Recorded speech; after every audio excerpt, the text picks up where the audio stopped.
moral, ela nos permitiria pensar a cidade de Janeiro não apenas no seu rótulo de cidade maravilhosa, mas também numa cidade paisageira e mais justa, porque incorporadora dos sujeitos diversos, portadores de discursos próprios. Era só uma ideia um pouco ociosa que eu resolvi compartilhar com vocês. Muito obrigado.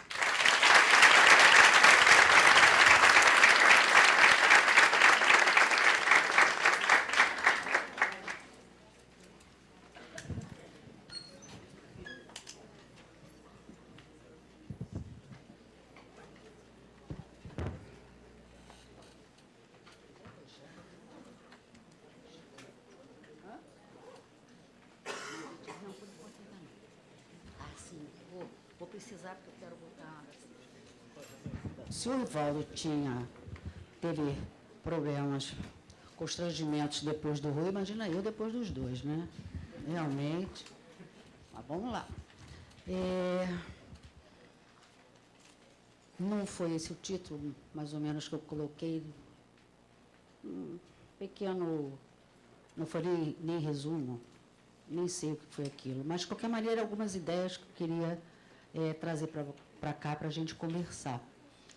Mas, depois, no desenvolver, eu explico melhor as reorientações e as frustrações, né, que são as duas coisas. Meu pano de fundo.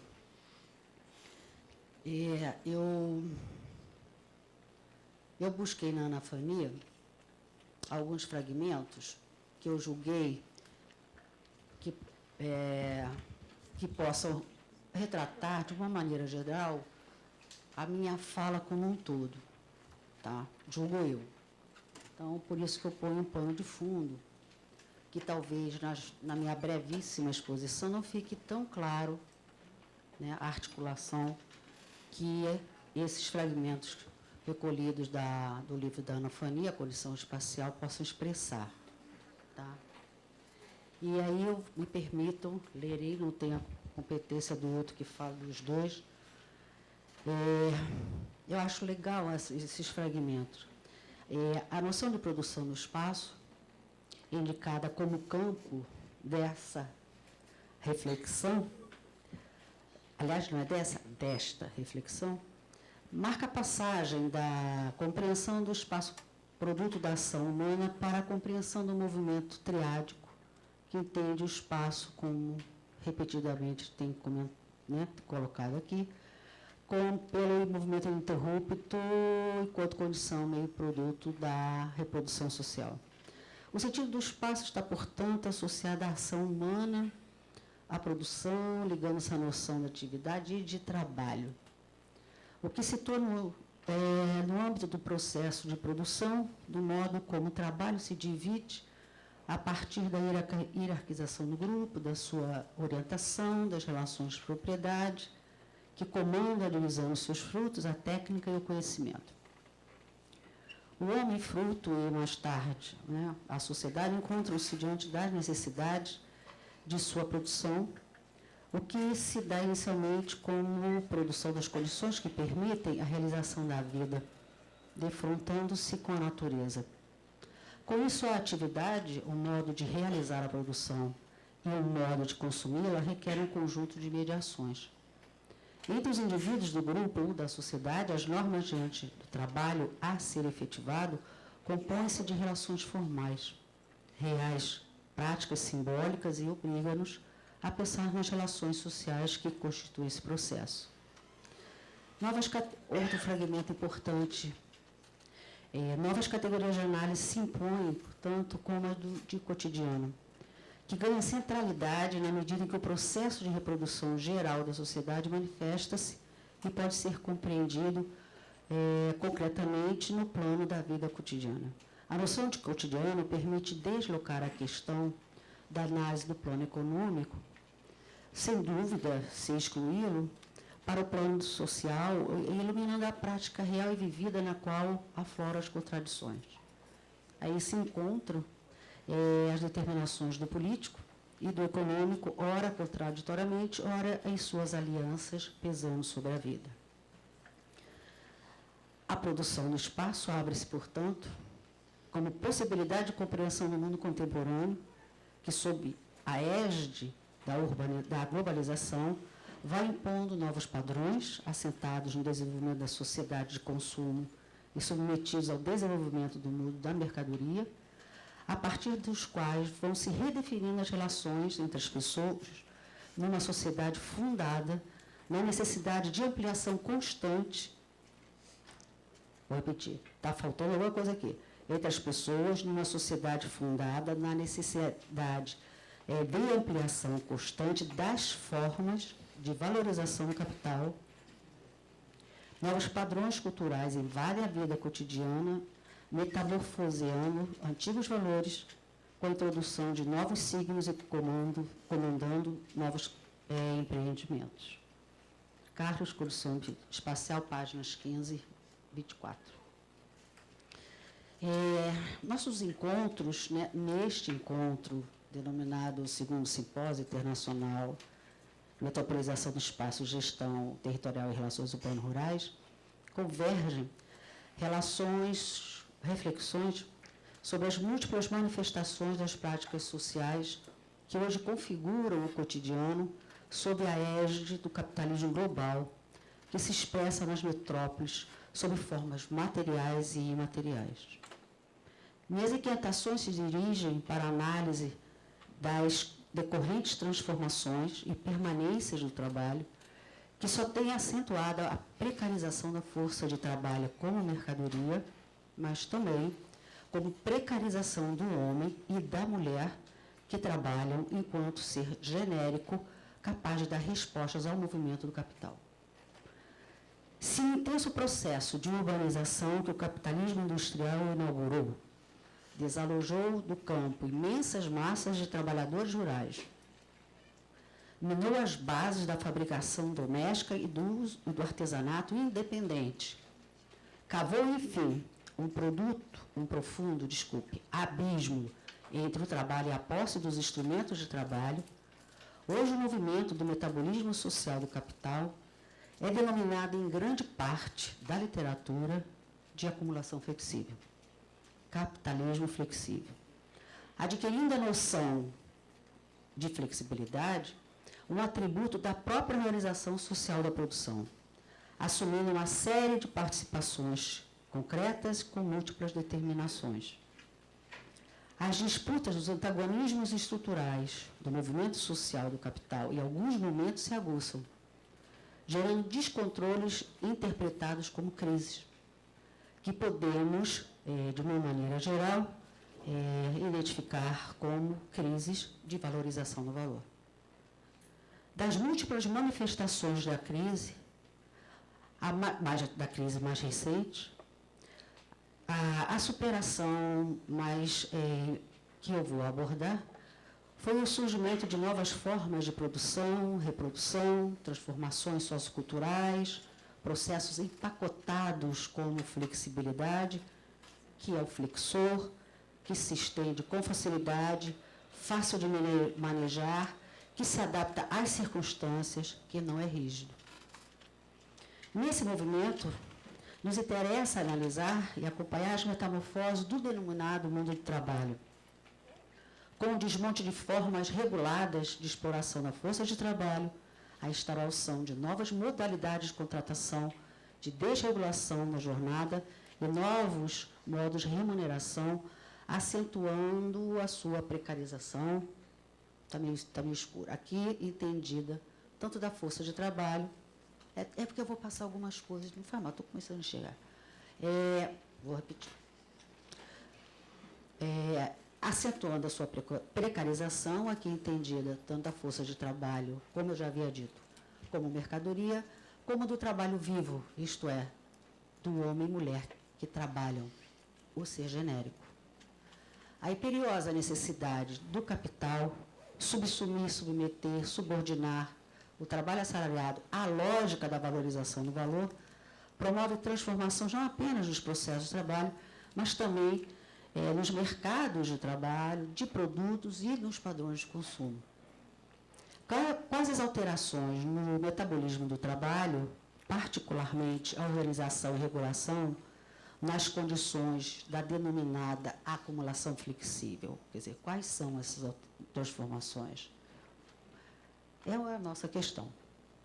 E, em breves palavras, a presença de um complexo de máquinas informacionais exige novas capacidades operativas advindas das novas rotinas do chamado trabalho flexível, operadores capazes de intervir no processo visando resolver problemas.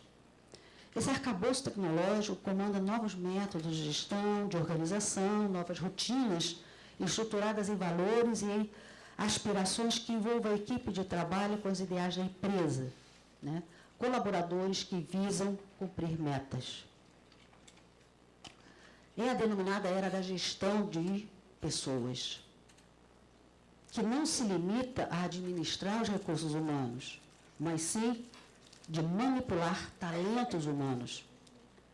Nesse sentido, os novos ambientes de trabalho expõem a intensa transfiguração do trabalhador coletivo do capital, seja na mudança geracional, modificando os coletivos laborais, seja na diversificação das formas contratuais. As mudanças da cotidianidade laboral modificam a relação tempo-vida, tempo-trabalho. Portanto, a estrutura da vida cotidiana de homens e mulheres que trabalham, quer dizer, portanto, modificando a estrutura de vida cotidiana de homens e mulheres que trabalham, implicando, na dessubjetivação de classe, isto é, dissolução de coletivos de trabalho pautados em práticas coletivistas e ideais de solidarismo coletivo em suas representações, e a disseminação de uma cultura cotidiana pautada em valores individualistas do sucesso pessoal e do dinheiro, que leva, 2, na captura da subjetividade do homem que trabalha, isto é, a captura da intersubjetividade e das relações constitutivas do ser genérico homem e mulher. Subjetividade é intrinsecamente intersubjetiva, pois o ser genérico é, acima de tudo, uma individualidade social.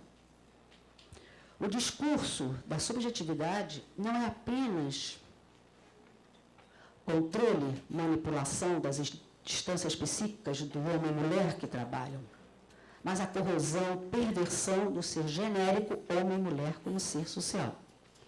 É um processo contraditório que articula mecanismos de coerção, consentimento e de manipulação não apenas do local de trabalho, mas também das instâncias socio-reprodutivas. E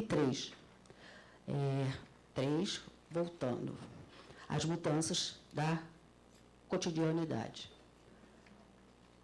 A expropriação do tempo, que não se limita ao âmbito do trabalho, mas se estende a todas as dimensões da vida, decorrente de múltiplas estratégias, como o culto aos artefatos tecnológicos, como substitutos de relações entre seres humanos, a mercantilização e exaltação ao consumo como a razão de ter da existência, como sinônimo de felicidade humana.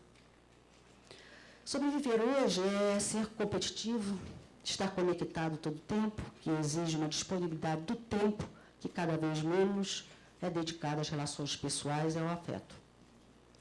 O celular é uma neurose individual e coletiva, compulsão que leva à comunicação de coisas triviais, um excelente negócio para as empresas de telefonia ao custo do nosso tempo pessoal. A dedicação às redes sociais, que propicia o enriquecimento, é fato, né, das relações sociais, mas também a vaidade e o snobismo público. Estar todo o tempo conectado também significa a expropriação da memória e do passado, que não devem ser confundidos com a memória que fica armazenada no computador. As transformações promovidas pelas tecnologias de informação em nosso cérebro e memória se relacionam com a lógica do capitalismo de dar à vida um caráter instantâneo do tempo mercadificado. Um perpétuo presente sem passado e futuro. Um mero consumidor, desaparecendo, portanto, o ser humano como sujeito histórico. Esse é o meu pano de fundo. Para eu trabalhar não o gênero, mas a mulher. Essa construção social mulher. E sujeitos diversificados, sujeitos emancipados, sujeitos qualificados, que me parece fracionar cada vez mais, fragmentar a busca desse uno, dessa totalidade que o Rui estava comentando. Não, eu gosto de trabalhar com a mulher e não com o feminismo, porque eu tenho que trabalhar com o ser genérico. É isso que eu tenho que trabalhar, socialmente criado como, né? Reproduzido como mulher e homem. E pegando a feliz expressão que o Ivaldo usou, a masculinidade urbana, ou urbano masculino, que não é só urbano, a vida, tudo começa com o artigo o, isso, ele é neutro, mas não é neutro. Né? Senhor, senhora,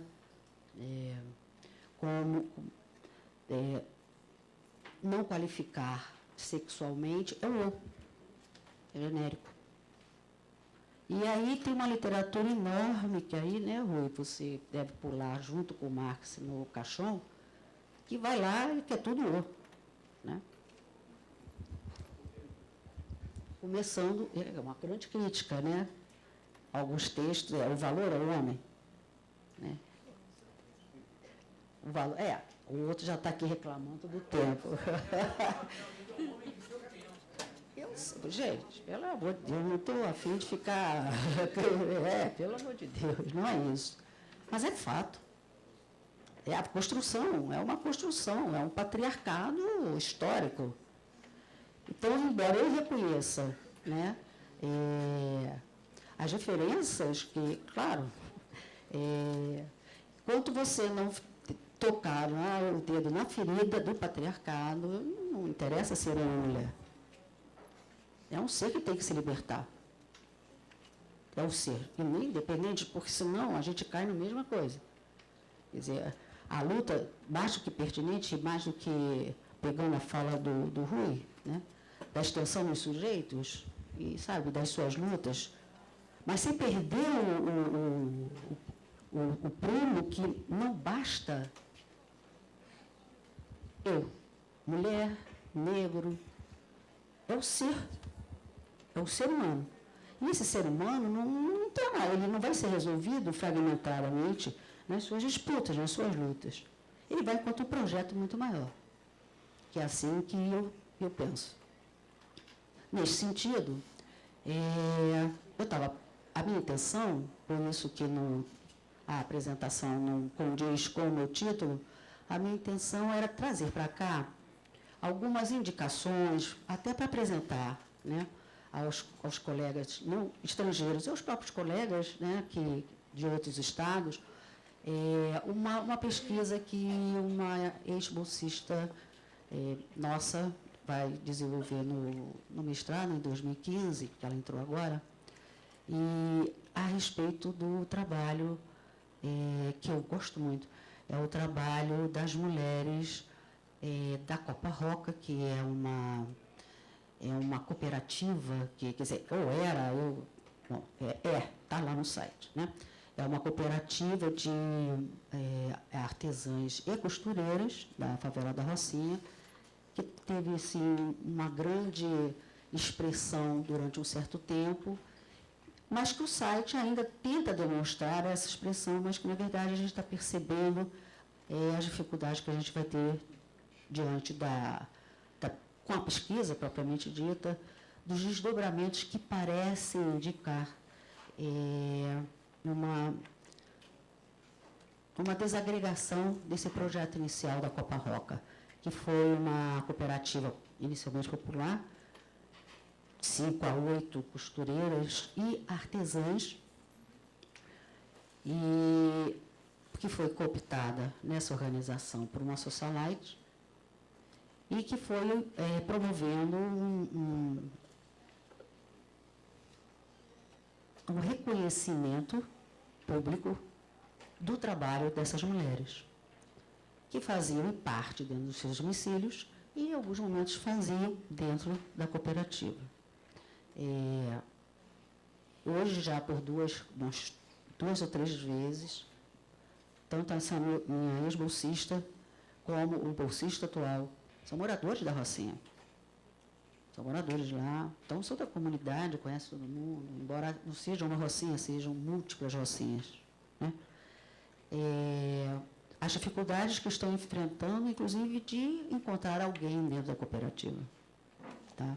O que está indicando a volta ao trabalho em domicílio, na medida em que a cooptação, né, por parte do mercado, não apenas local, nacional e internacional, deve ter desarticulado absolutamente as tentativas iniciais de uma relativa autonomia, né, e independência de trabalho, portanto, quebrando, né, o controle do trabalho, da vida, através do trabalho autônomo, que tinham essas costureiras. Antes de eu entrar, porque eu queria mostrar o site da Copa Roca, eu queria trazer para vocês algumas informações que a gente conseguiu fazer agora à parte da tarde, em cima do IBGE, que é o nosso instituto oficial, para quem não conhece, de dados, né, os dados oficiais de governo em várias instâncias, para o poder público e instituições privadas, o IBGE é a referência, e ele que faz o censo brasileiro, e ele fez, há uma semana atrás, pelo menos foi divulgado uma semana, foi exatamente no sábado, uma estatística feminina, tá? Estatística feminina, muito interessante, que é em cima do censo 2010. Isso é muita informação. É um documento para quem precisa, né, de dados secundários, particularmente do Brasil, é muito interessante, é muita informação. E aí, eu concluí, né, para fazer neste momento, na medida em que não... impossível estudar o documento em uma semana.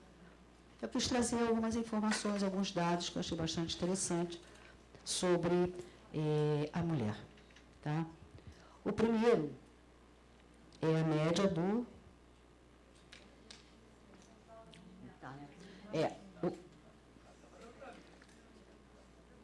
porque está firme, né? Conseguiu, a Marcela conseguiu baixar com a nitidez das cores. É a média do percentual do rendimento de mulheres 10 anos e mais no rendimento familiar. Para ajudar a legenda, porque não dá para ler, quanto mais escuro, mais próximo do rosto, do vermelho, é a maior participação. E é muito interessante, porque é exatamente onde foi o mapa da votação da Dilma. Exatamente, né, a concentração dos votos da Dilma nessa área aí.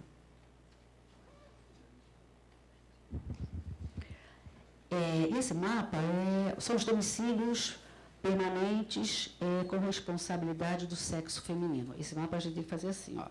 Ele é 2000, percebam, né? 2000. Passa, Ana. Esse é 2010. 2010. É muito impressionante a participação da mulher como responsável do domicílio. São 10 anos. É impressionante. Volta, Ana. Mesma escala. Assim, tem mapas muito interessantes. Aqui não deu. É muito interessante. Assim. Esse aí foi assim, eu falei, meu Deus, mas o que é isso? Né? Vai, Ana. Esse é a taxa de atividade das mulheres, quando diz assim, taxa de atividade é que está fazendo alguma coisa, tá? Em poucas palavras. Com mais, segundo os municípios. A gente percebe um certo, né, vazio, mas uma pouca presença, né, de mulheres trabalhando ali, Maranhão, quer dizer, aquela região. E eu achei estranho, porque é uma região, por exemplo, Ceará, né? toda aquela região ali daquele litoral nordeste mais norte, grandes investimentos, é uma mudança muito grande naquela área e que não traduz efetivamente o engajamento da mulher no mercado de trabalho, seja de alguma maneira, né? Isso aí a gente percebe que deve ser concentrado mesmo na região central ou metropolitana, na região, né, de Fortaleza, porque é muito pouco, é uma das... É porque não dá para vocês verem direito. Tá vendo? É no interior que você tem alguma... Tá vendo? Tá? É no interior que você ainda tem um pouquinho, percentuais um pouco maiores de participação da mulher fazendo algum tipo de trabalho. Tá?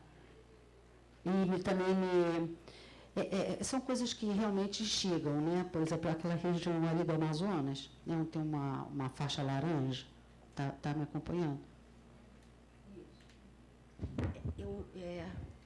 Eu queria entender isso aí. Eu não sei.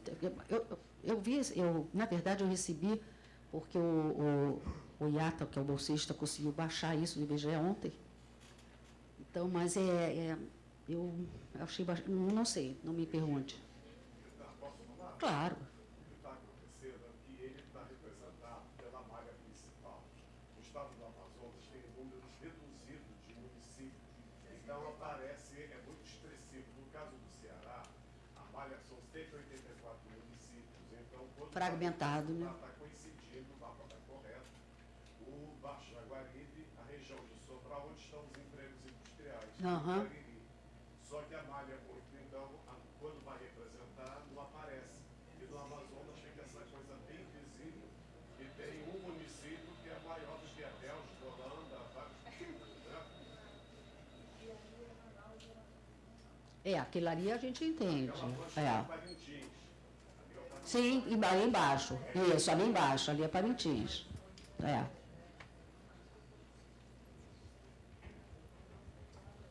Vocês querem dar uma olhada? Quer que eu volte? Pode? Tá. Procurando trazer alguma informação aí especificamente, né, com relação à qualidade de trabalho, ou as condições de trabalho da mulher, eu achei mais conveniente trazer apenas esses dois gráficos, tá? Com relação a mulheres trabalhadoras com 10 anos, que possuem carteira de trabalho assinada, e trabalhadoras domésticas com ou sem carteira, né?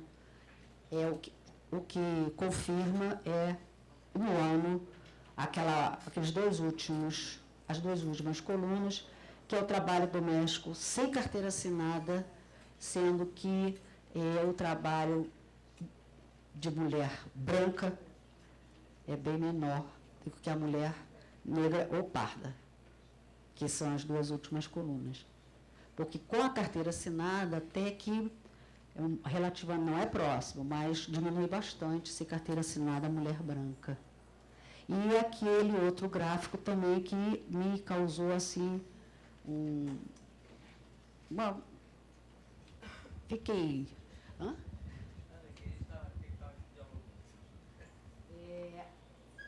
É a última coluna, aonde a gente tem em roxo, né? Que não sabe ler nem escrever, ou então não completou o primeiro grau. E se você vir, são mulheres pretas ou pardas, com em torno de 42,5%.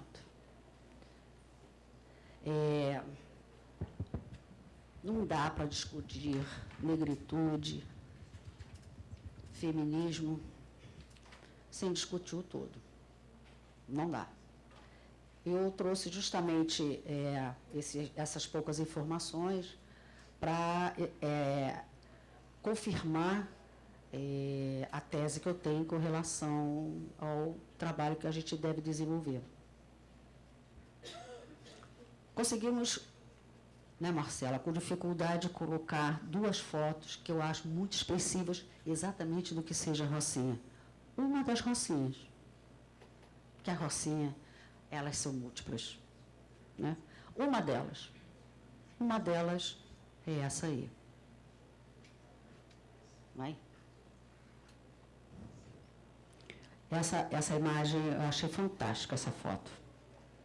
Essa mancha, né? A contiguidade, embora não seja, né? Escondendo a diversidade, né? E as diferenças dentro da própria favela, que são múltiplas favela que tem uma quase perfeita autonomia em termos de trabalho, de tudo, né? E, ao mesmo tempo, uma miséria absoluta em alguns outros lugares. Essa aqui já é mais conhecida, mas eu gostei muito daquela imagem lá. E essas são algumas imagens do site da Copa Roca, que, lamentavelmente, eu não vou poder ter a dinâmica da internet, tá?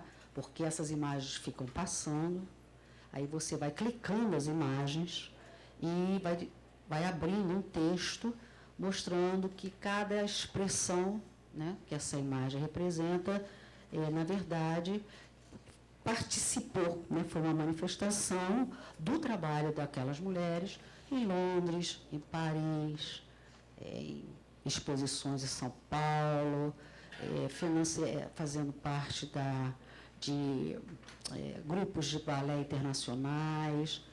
E é assim, vê se eu tenho outra. Não, né? Ela não tem. Que a outra não deu para baixar, que a imagem que aparece, que é belíssima. Essa imagem daqui, não dá para aumentar, não dá? Não, né?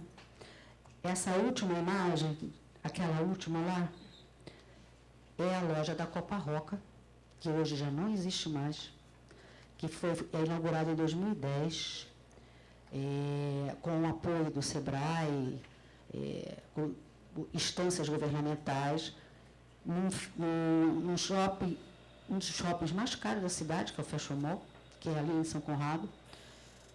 E a gente procurou, essa loja não existe mais. Uma loja chiquésima, produtos caríssimos. Como são produtos caríssimos, é que não dá para perceber nessas imagens congeladas, mas muito, muito, muito bonitos e excessivamente caros. E aí é que essa contradição imensa, que não é tão contraditória assim, de uma mulher que trabalha, aliás, o conjunto de mulheres que trabalham e moram naquelas outras duas fotos, nessas múltiplas rocinhas, e seus produtos de trabalho expostos, vendidos a nível internacional. E aí talvez eu entenda, não sei, né, por que fechou. Parece-me que as mulheres estão menos nas suas casas, produzindo, né, trabalhando, como sempre o faziam, e é apenas uma hipótese.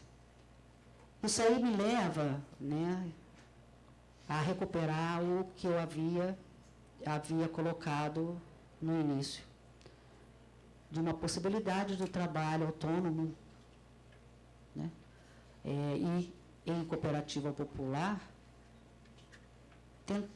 ser uma tentativa, ser uma oportunidade de recuperar o tempo da vida, né, de recuperar a autonomia. E todas as, talvez, tentativas que possam, pelo menos, indicar isso, elas fracassam. Eu só posso ver o que aconteceu, né, ao longo da pesquisa. Muito obrigada.